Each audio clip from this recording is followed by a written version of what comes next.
Good morning.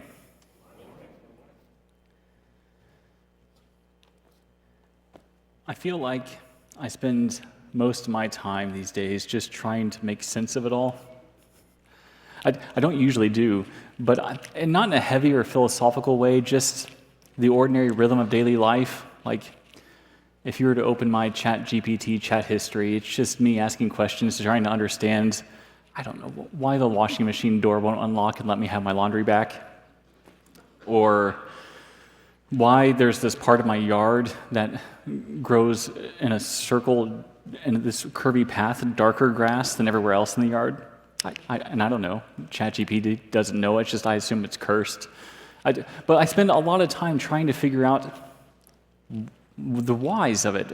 We have conversations we keep just thinking about, decisions that we keep replaying in our heads, or situations that don't quite resolve, and they stay with us as we move through the day. And maybe I'm the only one. Maybe you all think I'm crazy, and that's fine. I'm fine being in the crazy boat by myself. We talk things through with people that we trust, right? We have people that we confide in, that we bounce ideas off of. My father is one of those people. I call him on a regular basis, and I don't expect him to have an answer. I just need to talk through whatever the thing is of the day. We try to understand not just what happened, but we look for meaning in all of it. What does it mean? Where do things stand now? What comes next? That's all a normal part of being human, I think, I hope. It's how we stay connected to our lives. It's how we just live, how we remain thoughtful about what we're experiencing instead of just rushing past it all. And in many ways, I think that's a good thing. It's how we learn. It's how we grow. It shows that we try to live with some level of honesty and awareness. We don't just experience life, we interpret it. We carry it, we process it, we try to make sense of it as we go. And sometimes that processing doesn't happen all at once. Sometimes it takes place in motion. I don't really have the time to sit down and think about these things. It happens while I'm pushing a stroller around the neighborhood, or running my taxi service as I take my kids to and from all their things, or in the space between where we've been and what's happening next. It's just two people who are side by side talking it through. It's trying to understand what just happened and what it all means. My most recent puzzle has now assembled a team of people who are all trying to figure out what happened. You might remember, I'm not going to go into the whole story. You might remember about a month or so ago, I told you that one of the wheels just randomly came off our car. We're still trying to figure out what happened, why it happened. We're still trying to fix the damage from what happened. So now I have 3 different shops full of mechanics who have all looked at this thing, and now they're talking to each other because none of them understand why my steering wheel does this when I drive on the highway. I've replaced all the parts they thought were responsible, and it still does it. They've looked at this thing front to back, top to bottom, left to right, and everything looks mechanically fantastic because most of it's new now, thanks to insurance. And they don't know why my steering wheel wants to rattle my arms out of my shoulders whenever I drive down the highway. They can't figure it out. All the mechanics in the world cannot figure this out. They're talking to each other, and they're all trying to understand why this is happening, and they just can't connect the dots. That is the moment I'm talking about. We spend so much effort trying to understand why things are happening, and more often than not, we walk away not knowing anything different than when we started. The scripture reading this morning is one of those moments. The word of the Lord from Luke chapter 24, verses 13 through 35.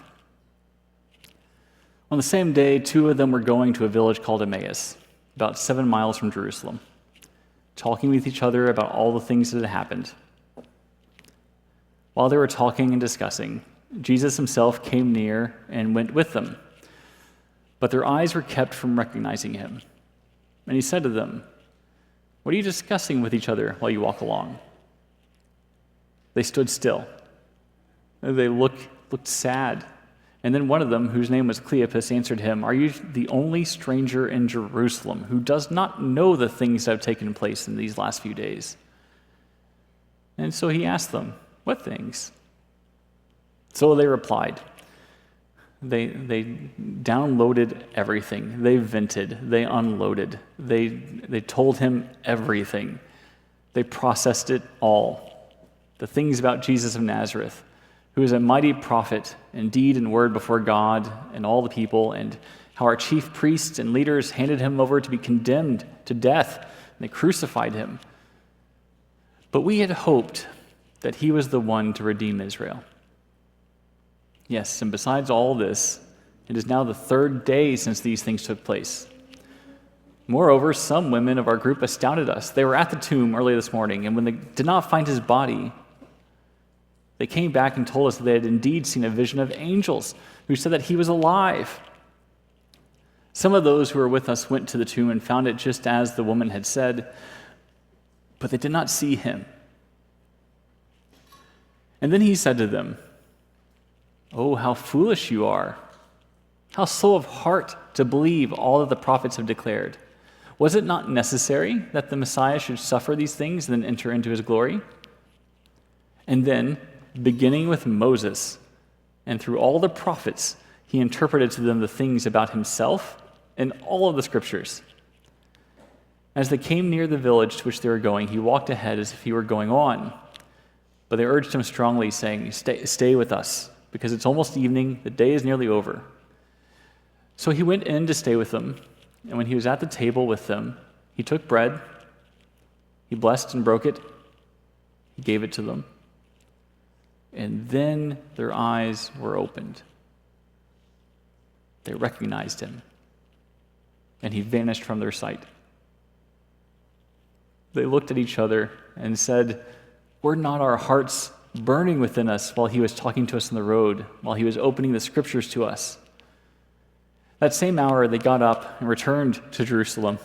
They walked back, and they found the 11 and their companions gathered together, and they were saying, "The Lord has risen indeed, and he's appeared to Simon." And then they told what had happened on the road and how he had been made known to them in the breaking of the bread.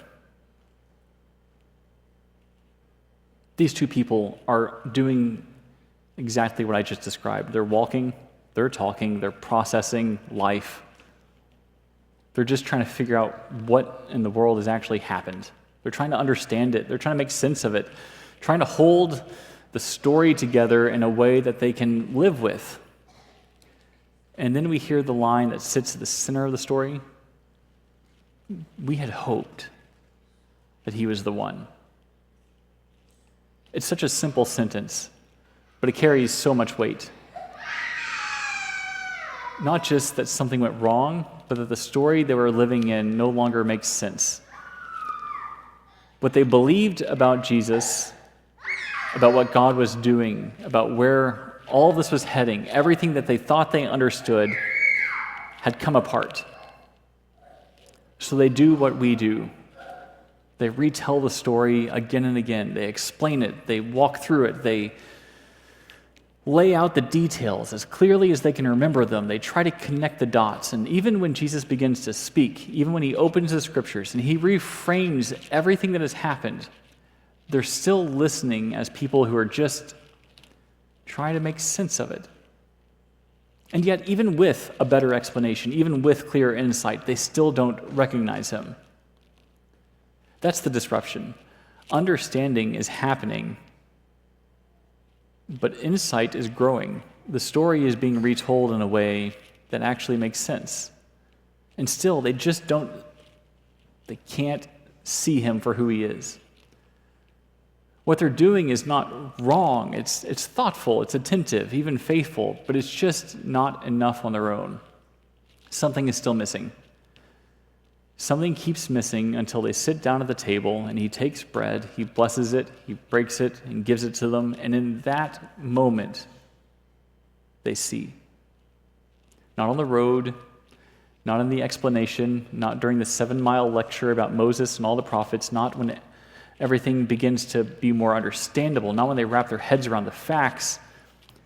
They don't really understand what's happened until they sit down at the table and they eat with him. There's no new information in that moment.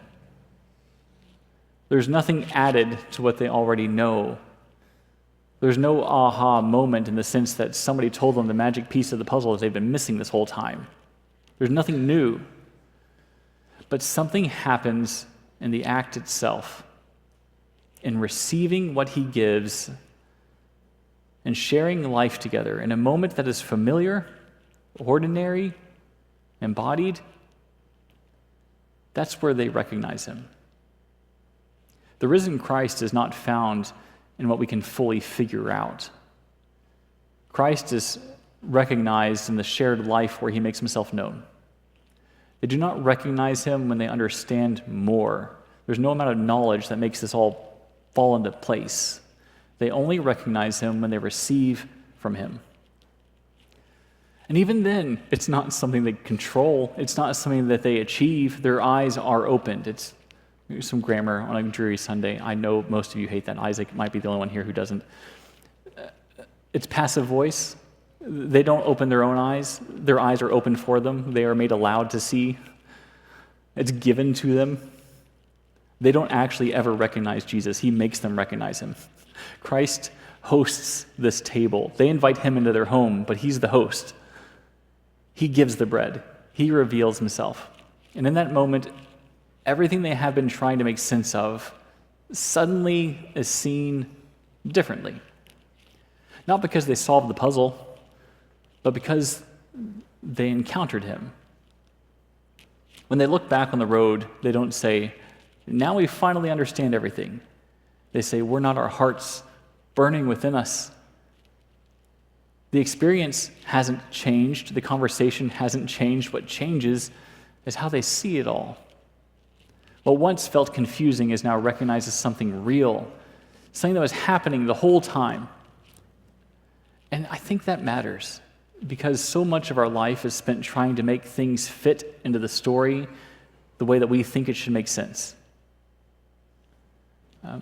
We can call that a worldview. We can do all sorts of philosophy with this if you really enjoy that kind of thing, but I don't think we need to.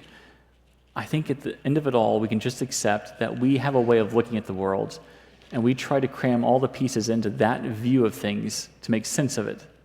We carry assumptions about how things are supposed to go, about what God is doing, about how our lives should unfold, about what counts as success, as failure.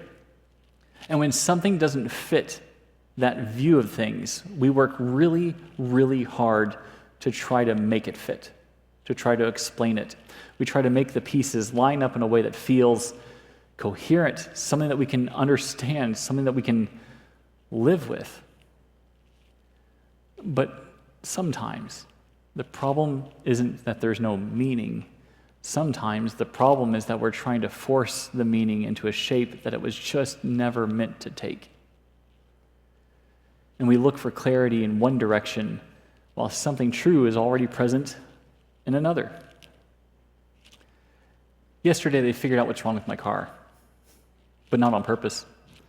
They were getting ready to call me and tell me I was crazy, that I was making the whole thing up. And I was getting ready to tell them to go take it for a test drive and see it for themselves. And then the mechanic accidentally bumped something. The car is on a lift. It's up in the air. It's turned on. I don't know why, but luckily it was turned on. And he bumped something, and the front wheels started shaking all on their own. Not because he bumped it. The car was forcing the wheels to shake side to side.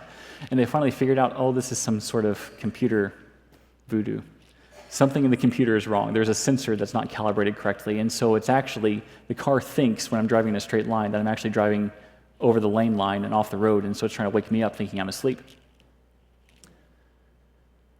The car has a whole different way of looking at the world that's just absolutely wrong.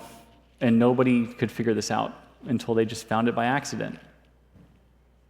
They didn't do this on their own. Nobody was smart enough. It was not that somebody was just capable enough to finally solve the puzzle. It was an absolute accident that they were able to figure this out. That's what's happening on this road to Emmaus. They're not wrong to talk it through. They're not wrong to search the scriptures, to try to diagnose life. But they are still trying to understand the story on their own terms. So they're looking in all the wrong places. And as long as they do that, they can walk with Jesus standing right there talking to him and not see him. Because they're paying attention to the wrong thing, or not even that, they're just paying attention to the right thing at slightly the wrong angle. And it's only when they stop trying to control the meaning and when they stop trying to figure it out, when they just sit down to receive this meal, when they allow themselves to be part of something rather than trying to master it, when they stop trying to understand it, then their eyes are opened. Not because the truth wasn't there before, but because they're finally able to see it, because they stopped trying to force it. They were just willing to see it for what it was.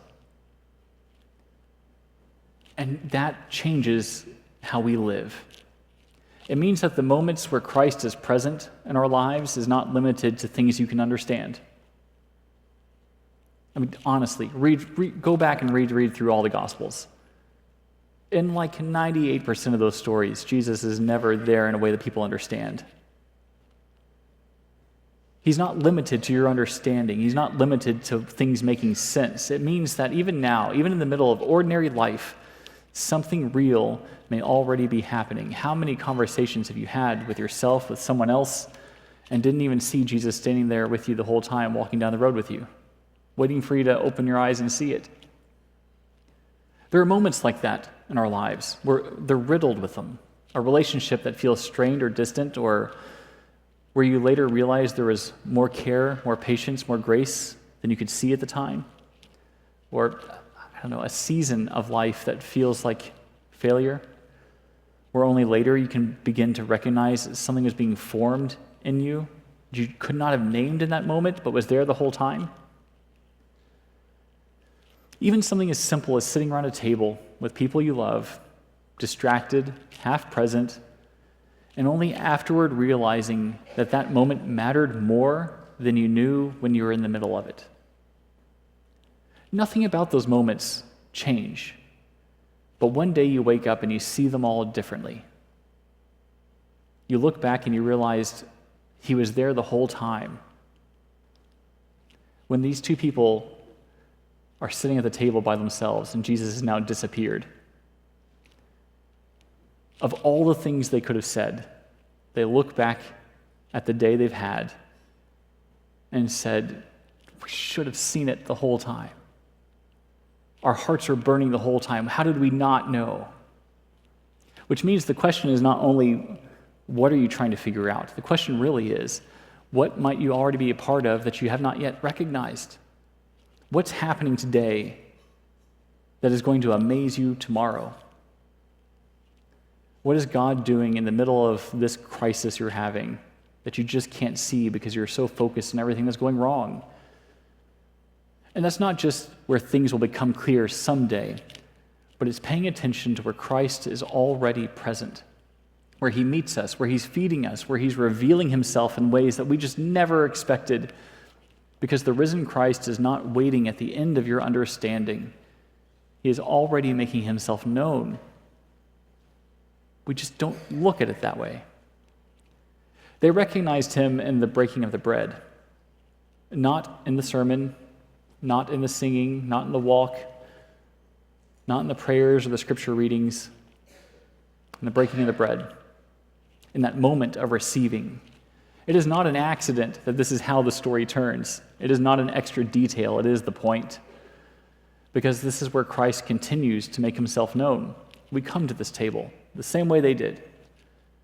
Not because we have everything figured out, not because we resolved every question, but because we are just invited to receive, to be present, to share in something that is given to us.